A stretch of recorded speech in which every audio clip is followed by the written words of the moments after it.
दोस्तों आदाब सलाम नमस्कार। आप देखना शुरू किए हैं i4G टीवी नेटवर्क। मैं हूं इंतजारुल हक। आज के इस खास वीडियो शो में हम बात करेंगे पश्चिम बंगाल की मौजूदा हालात के बारे में। पश्चिम बंगाल में अभी क्या चल रहा है और किस तरह का माहौल यहाँ गरमाया हुआ है, हम इसी मुद्दे पर चर्चा करेंगे। बंगाल में 6 दिसंबर को होने वाले ट्रिपल अटैक पर पूरे देश की निगाहें टिकी हुई है। यानी एक तरफ बाबरी मस्जिद का शिलान्यास, तो वहीं दूसरी तरफ गीता जयंती मनाने की तैयारी तथा इन दोनों कार्यक्रमों के बीच 6 दिसंबर को ही टीएमसी की राजनीतिक मेगा रैली। कैसे यहाँ राजनीतिक व धार्मिक माहौल तेजी से गरमा रहा है, हम टू द पॉइंट आपको बताने जा रहे हैं। दोस्तों, टीएमसी के एमएलए हुमायूं कबीर मुर्शिदाबाद के बेलडांगा में बाबरी मस्जिद की आधारशिला रखने की तैयारी में है, तो वहीं गीता जयंती कार्यक्रम को ले भी पूरी तैयारी चल रही है। ऐसे में सबसे बड़ा सवाल यह कि यह तकरार यानी 6 दिसंबर को राज्य का माहौल किस दिशा में ले जाएगी। क्या यह तीनों घटनाएं माहौल को संवेदनशील बना रही है। दोस्तों, बंगाल चुनाव में अभी समय है, लेकिन यहाँ की हवाओं में राजनीति अब तेज हो गई है। 6 दिसंबर को लेकर किए गए एक ऐलान ने पश्चिम बंगाल का राजनीतिक तापमान अचानक बढ़ा दिया है। एक तरफ बाबर के नाम पर मस्जिद शिलान्यास की घोषणा, तो दूसरी तरफ गीता जयंती को लेकर सनातन संगठनों की तैयारी। इन दोनों आयोजनों के बीच टीएमसी की मेगा रैली। बाबरी मस्जिद को ले बीजेपी ने बड़ा आरोप लगाया है। कहा है कि बंगाल को अस्थिर कर रही है यह सरकार। बीजेपी के प्रदेश अध्यक्ष श्रमिक भट्टाचार्य ने कहा कि यह कदम राज्य को तोड़ने की तरफ ले जा रहा है। वहीं टीएमसी ने इस मामले में सफाई दी है और कहा है कि यह पार्टी का स्टैंड नहीं है।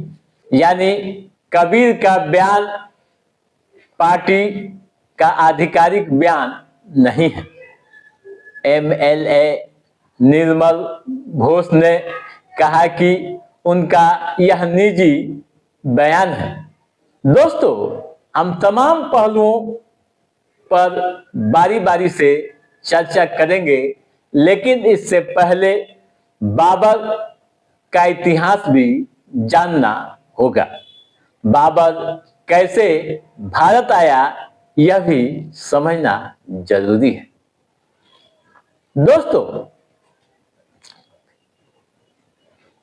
दोस्तों, इस मामले में इतिहासकारों की अलग अलग राय है। दोस्तों, इस मामले में इतिहासकारों का अलग अलग नजरिया है। बाबर ने अपनी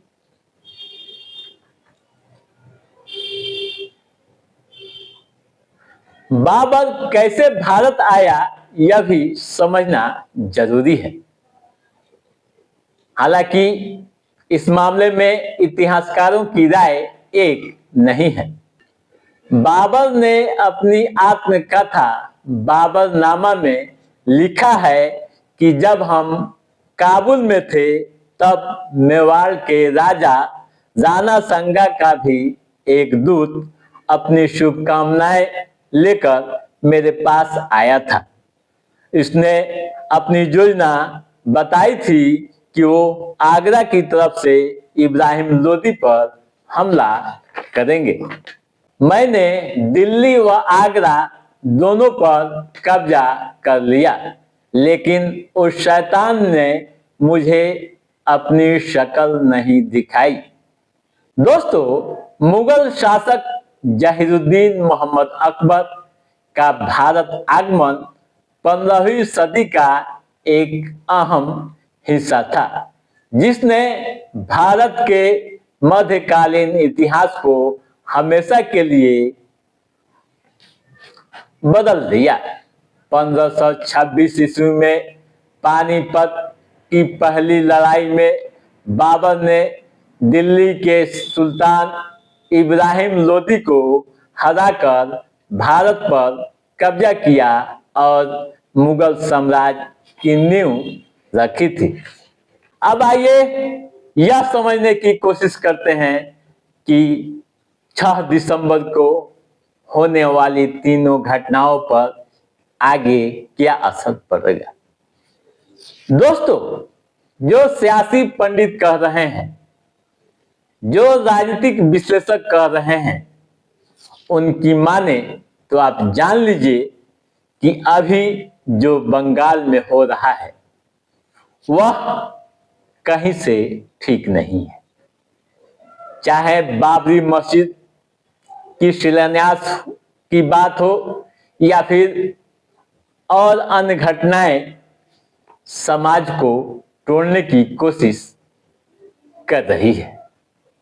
राजनीतिक जानकारों का यह भी मानना है कि विधानसभा चुनाव को देखते हुए ममता बनर्जी 6 दिसंबर को ही रैली कर रही हैं। यानी आपको याद होगा कि 6 दिसंबर को बाबरी मस्जिद शहीद हुई थी। उस घटना से भी इस रैली को जानकार जोड़ रहे हैं। राजनीतिक जानकार यह भी दावा कर रहे हैं कि बंगाल की सियासत में भी अब नफरत की दुकानें सजने लगी है। जरूरत है फिर से मोहब्बत की बीज बोने की। मस्जिदें भी बने, गीता जयंती भी हो और भी धार्मिक कार्यक्रमें हो, लेकिन उसके लिए तरीके अलग होने चाहिए। लोकतांत्रिक व्यवस्था में सबों को अपने अपने अनुसार जीने का अधिकार है, अपने धर्म को मानने की आजादी है। ऐसे में जिस तरह की परिस्थितियां वहां बन रही है, जो हालात बनते दिख रहे हैं, अगर समय रहते वहां की सरकार ने कोई ठोस पहल नहीं की, कानून व्यवस्था को मजबूत नहीं की, तो स्थिति और भी खराब हो सकती है। वैसे साथियों, आप इस मामले में क्या सोचते हैं, आप हमें जरूर बताइएगा। तो दोस्तों, आज के इस एपिसोड में बस इतना ही। कैसा रहा हमारा ये एपिसोड, आप लाइक और कमेंट करके हमें जरूर बताइएगा। यदि आपने हमारे चैनल को सब्सक्राइब नहीं किया है तो सब्सक्राइब भी कीजिएगा, ताकि इस तरह की महत्वपूर्ण जानकारियों से संबंधित जो भी अप टू डेट है उसे हम समय समय पर आपके बीच पहुंचाते रहेंगे। तब तक आप अपने दोस्त को दीजिए इजाजत। नमस्कार।